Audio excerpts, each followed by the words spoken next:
A lógica da construção dessa cidade, principalmente da cidade de São Paulo, é a lógica do trabalho.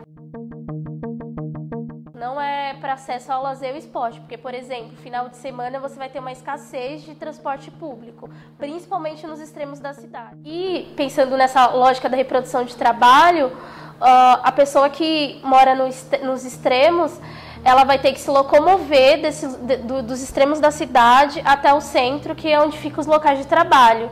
Mas ela não vai ter depois, por exemplo, nos finais de semana, na folga, acesso aos aparelhos, principalmente do Estado, os aparelhos de graça, porque ela vai ter que, de novo, pagar uma tarifa, né, para poder chegar. E a questão de que não demora para chegar, ela vai demorar para chegar, ela vai ter que passar por diversas catracas, principalmente quando a gente vai pensar nessa lógica da catraca, né, da cidade, como que existe uma divisão, por exemplo, dos terminais, né? A gente vai perder ônibus que, por exemplo, saíam da periferia e iam direto para o centro.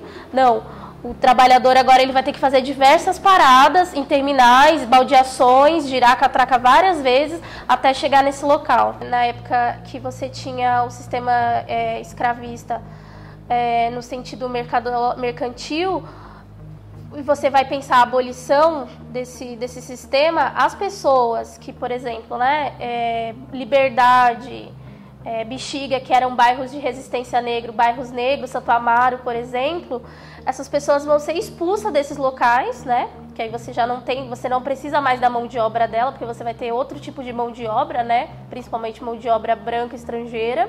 Essas pessoas vão ser expulsas e elas vão ter que ir para os extremos dos extremos da cidade. Então, de novo, você vai ver a reprodução dessa lógica de exclusão, principalmente racial, porque se você maioria na periferia. Primeiro que, se você for discutir o número da população negra, principalmente no estado de São Paulo, é maioria.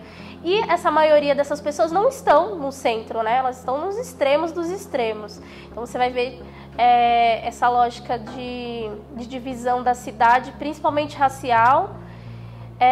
E são as pessoas também que vão fazer mais uso do transporte público. Elas são as que mais usam o transporte público e as que menos vai ter direito, né? Gratuidade, um transporte de qualidade, né? A pessoa ela vai usar 3, 4 ônibus para chegar no centro da cidade e você não vai ter manutenção dessa linha, você vai ter corte dessa linha, né? Você obriga essa pessoa a ter que alterar o itinerário dela. Então, a política de transporte, mobilidade, acesso à cidade, ela é branca e masculina, né? Se você for pensar a lógica dos carros, né? Quem é que usa carro? Geralmente, principalmente são os homens e os homens brancos, né? Quem usa transporte público é pobre e falar de indicativo de classe aqui nesse país é falar de raça.